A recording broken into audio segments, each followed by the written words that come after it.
and welcome to this module where we're going to be talking about how to add links within your WordPress posts.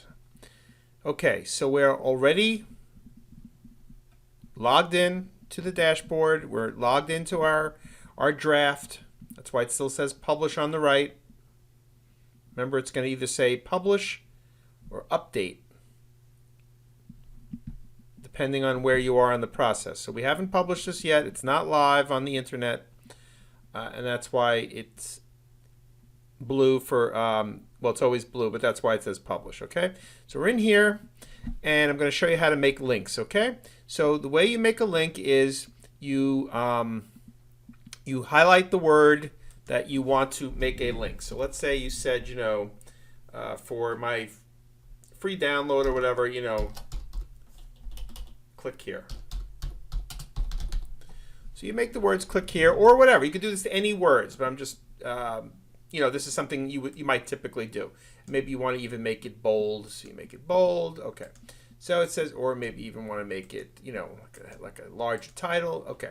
Make it easier to see also. So we're going to make the words click here a clickable link. So you have the text, you highlight it, and if you notice, you have these two little icons here. This is to add a link. This is to remove a link. So here you're going to click this little chain, this little link icon, and you're going to get this field. And you can paste the URL from here. So if we went to Google, let's say, and I'll copy the URL. So you need the whole HTTP thing, :// and you're going to paste it.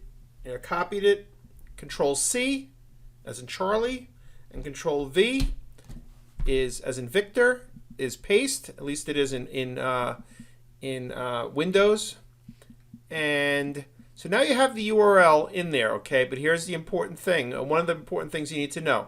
This little gear icon, mouse over that, it says link options. You click that, and it reiterates what the link is that you chose.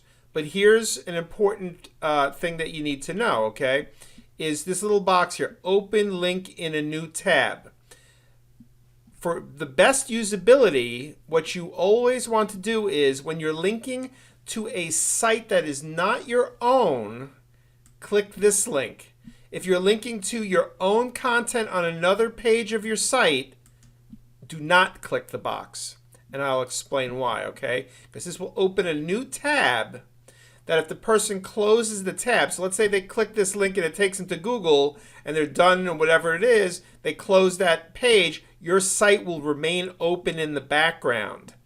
If you leave this unchecked, when they close Google, your whole site goes away. But that's why if you're linking to your own content, you want to leave this blank, because then you'll start popping up all these different windows for your site and the person will get lost in the navigation. I'll kind of illustrate that a little bit more, but without belaboring the point. When you're clicking off your site, click it. Trust me, that's the way to do it. Then you hit update, and just checking it. Okay, so I'm going to save draft over here. I don't want it to go live yet. I'm just going to check my work. Preview post. Click the link. It opens the Google tab. Now, if you noticed up here in the corner, the left-right arrows are disabled because it's a new tab. So the person's like, okay, I'm done with whatever this content is. They click it, your site is still there. And that's the important thing, why you always want to open a new tab when you're linking to a page on a site that is not your own, okay? So I'm going to go back in, edit post. And I'm going to make a link in a regular sentence because I want you to see how it looks. Here it didn't change the look of it because it was a H2 tag, but in a word, in a regular word, just let's say you want to link this, give them whatever, it's a random phrase I'm choosing. You hit the link, you paste the URL, go in here, open link in a new tab, update. It turns it light blue here. I'm going to save the draft. just to check my work. Get the two preview posts up here, this one and this one. Either one is the same.